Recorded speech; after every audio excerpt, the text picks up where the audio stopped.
ലോബ്സ്റ്ററിൻ്റെ 2-3 piece പുതിയത് കിട്ടിയപ്പോഴത്തേക്ക് ഞാൻ ഇതിനകത്തോട്ട് കുറച്ച് പഞ്ഞിയും കൂടി ഇട്ട് കൊടുത്തായിരുന്നു. നേരത്തെ പഞ്ഞി ഇട്ടിട്ടുണ്ടായിരുന്നു, പക്ഷേ ഈ വെള്ളത്തിൻ്റെ അഴുക്കൊക്കെ ചെന്നിട്ട് അതൊരു വല്ലാത്ത രീതിയിലാവും.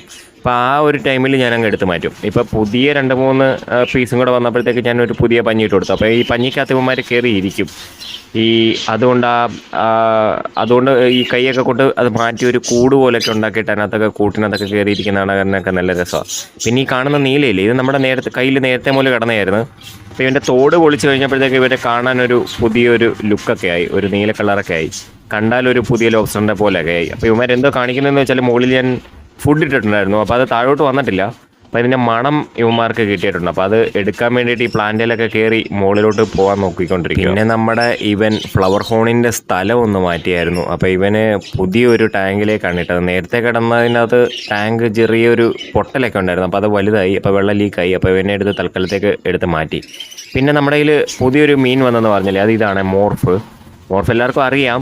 പക്ഷേ എൻ്റെ കയ്യിൽ കുറച്ച് നാളായി ഇത് വന്നിട്ട്. അപ്പോൾ ഈ ഒരു ചെറിയ വരുവാണ്, ചെറിയ പീസാണ്. കുറച്ചും കൂടെ കഴിയുമ്പോഴത്തേക്ക് മറ്റേ നമ്മുടെ പോളാർ ബ്ലൂവിൻ്റെ ഒക്കെ പോലെ നീല കളറൊക്കെ വെട്ടമൊക്കെ അടിക്കുമ്പം ഇറങ്ങും.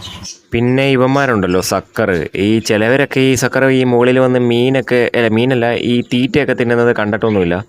ഈ ഫിഷിനെ പറ്റി വലിയ ഇതൊന്നും ഇല്ലാത്തവരൊക്കെ ഇല്ലേ, അപ്പോൾ അവർ കാണുമ്പം ഇതൊക്കെ എന്തോന്നൊക്കെ വിചാരിക്കും. പക്ഷേ ഇവന്മാർ ഇതുകൂടെ തീറ്റയും വന്നെടുക്കും കേട്ടോ. കമന്നൊക്കെ കിടന്നിട്ട് വന്ന് തീറ്റയൊക്കെ എടുക്കും.